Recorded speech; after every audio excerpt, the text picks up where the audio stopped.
is our semester project part 3. So one of the alternative methods to our problem in part 2 was for the teacher to talk to the student one-on-one. Some pros of this method is that it allows the student not to be called out in front of the class. The student doesn't get embarrassed for being in trouble. They're more receptive to what you have to say. They're more likely to be open and more honest with you, and it allows the student not to be influenced by their peers. Some cons of this is that they'll have resistance to being held back to talk. They might not say anything due to being afraid of getting in trouble, and the peers see that they have to talk to the teacher by themselves, and the student knows that they are in trouble. Our second alternative method to the problem in part 2 is that you get administrative help. Some pros to this, it's one, that it lets the student know that you mean business. 2, it allows you to explain what really happened instead of them explaining what happened, and they're more likely to never do it again. Some cons of this is that the parents might not agree to them being sent to the administration.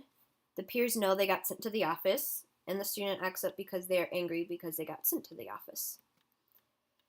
So the class reading that we chose was David B. Wong's Natural Moralities, A Defense of Pluralistic Relativism.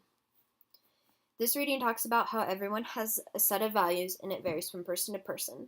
Values can be impacted by religion as well as cultural, family, and life experiences. David Wong goes on to talk about how values can be very difficult to change. Most people develop values when they are very young and tend to stick with them for all their life.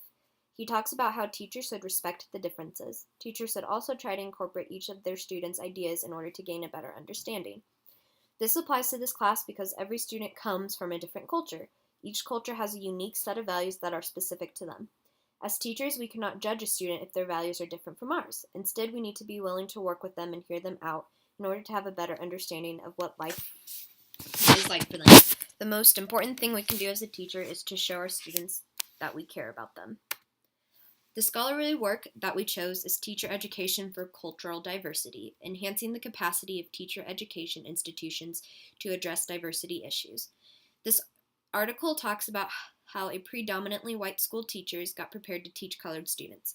It talks about how students of color comes from schools that have not always had the best of teachers or curriculum, so they are behind in a lot of areas. This article talks about how teachers need to have training on how to address these different needs and how to best include them in their lessons.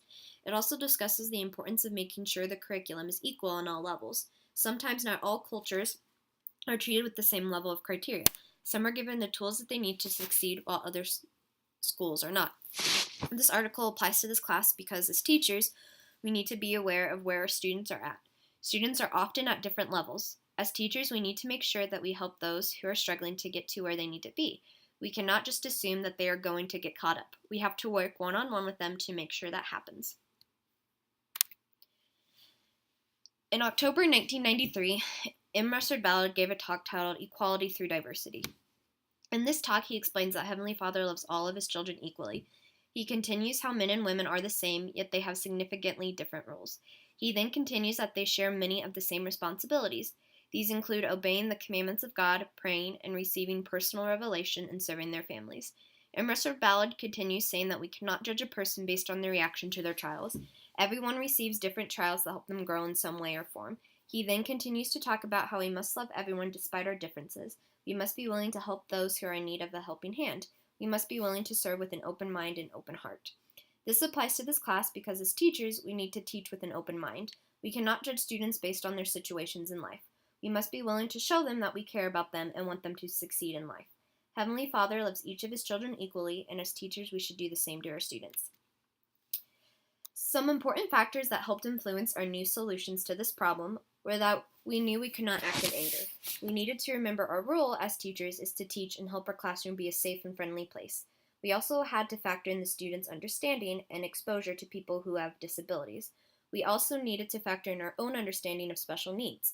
By factoring these things in, we can hope to address the situation with positivity and without bias. We chose the solution that we did in part 2 because we wanted the student to understand what he did was wrong and why. We understand that maybe he does not have a lot of experience with children who have disabilities. As our research shows, it may be difficult for students to get along with their peers who have disabilities. This is mainly because they may have sensed there is a difference which they are not accustomed to. We want this student to feel comfortable with his peer and understand that our student with a disability is just like any other little boy. Our team had different ideas for each part of the project. When we had different ideas than what was written or what we posted, we would make a comment on the side. That would often lead to change in wording or addition of another bullet point. Because of our perspectives, we had a well-balanced perspective of ideas. Our past experiences in working with students with disabilities also helped us collaborate our different ideas. We all had different views and strategies. Our different learning styles also brought a lot of different ideas into our project.